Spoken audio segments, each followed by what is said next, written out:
আজি মোৰ সোণালী মুৰ্গী পোৱালিখিনি 68 নম্বৰ দিন আৰু 68 নম্বৰ দিনৰ এতিয়া বৰ্তমান ৰাতিপুৱাৰ সময় হৈছে। ৰাতিপুৱা প্ৰথমতে মুৰ্গী পোৱালিখিনি প্ৰত্যেকটো বাচনতে দানা দি দিছিলোঁ। দানা দিয়াৰ পিছতে এতিয়া মুৰ্গী পোৱালিখিনিক পানী দি দিছোঁ আৰু পানীত আজি দিছোঁ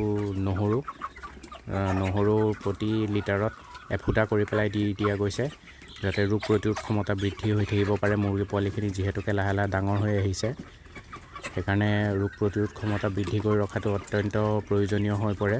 আৰু বৰ্তমান ভিতৰত গৰম 32-33 ডিগ্ৰী হৈ আছে। আজি গৰম ইমানটা নাই। আজি বাহিৰত এতিয়ালৈকে ৰ'দ ওলোৱা নাই, বতাহ দি আছে, বতৰটো ডাৱৰীয়া, সেইটো কাৰণে মুৰ্গীখিনিয়ে যথেষ্ট শান্তি পাইছে। আৰু পানী আজি ঠাণ্ডা পানী দিছোঁ। বৰ্তমান দুপৰীয়াৰ সময় হৈছে। দুপৰীয়া যথেষ্ট গৰম হৈ আছে। গৰম মানে আপোনাৰ 40-41 ডিগ্ৰী ভিতৰত হৈ গৈছে ৰুমৰ টেম্পাৰেচাৰ। দুপৰীয়া দানা দিয়া নাই। দানা ৰাতিপুৱা আৰু আবেলিয়ে দিওঁ, আৰু দুপৰীয়া খালি সুদা পানী দিছোঁ। পানীত কোনো ধৰণৰ মেডিচিন ব্যৱহাৰ কৰা নাই, সুদা ঠাণ্ডা পানী আৰু নেমু অলপমান চেপি দিছোঁ পানীতে। আৰু যিমান পাৰে গৰমত ভিটামিন জাতীয় ঔষধ ব্যৱহাৰ নকৰিব। প্ৰত্যেকটো ভিডিঅ' হওক বা শ্বৰ্টছতে হওক কৈ আহিছোঁ, কৰিলে মানে মুৰ্গীৰ আপোনাৰ বেমাৰটো বেছি হোৱা দেখা যায়। জ্বৰেই হওক বা আপোনাৰ চৰ্দি কাহেই হওক, এতিয়া বেছিকৈ লগা দেখা যায়।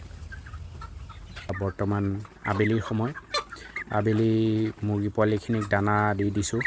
দিনটো দানা দিয়া নাছিলোঁ, ৰাতিপুৱা দিছিলোঁ, দিনত দিয়া নাই, এতিয়া দিছোঁ। সেইকাৰণে প্ৰথমতে মুৰ্গী পোৱালিখিনিয়ে দানা খাই লৈছে, যথেষ্ট ভোকত আছিলে কাৰণে, আৰু গৰমো যথেষ্ট হৈ আছে। সেইকাৰণে লগত লগত পানীও দি দিছোঁ, ঠাণ্ডা পানী। আৰু পানীত এতিয়াও বৰ্তমান নেমু চেপি পেলাই দি দিছোঁ, কাৰণ যথেষ্ট গৰম হৈ আছে। 40 ডিগ্ৰী পাৰ হৈ গৈছে ৰুমৰ টেম্পাৰেচাৰ, সেইকাৰণে ঠাণ্ডা পানী দিছোঁ। আৰু এতিয়ালৈকে মুৰ্গী পোৱালিখিনিয়ে প্ৰায় আপোনাৰ 14 বেগ দানা খালে। 14 বেগ দানা খাই কিছুমান মতা মুৰ্গীৰ ওজন এতিয়া 1 কেজি হৈ গৈছে। সেইদিনাখন দুটা বিক্ৰী কৰিছিলোঁ, যিটো আপোনাৰ 2 কেজি পাৰ হৈ গৈছিলে।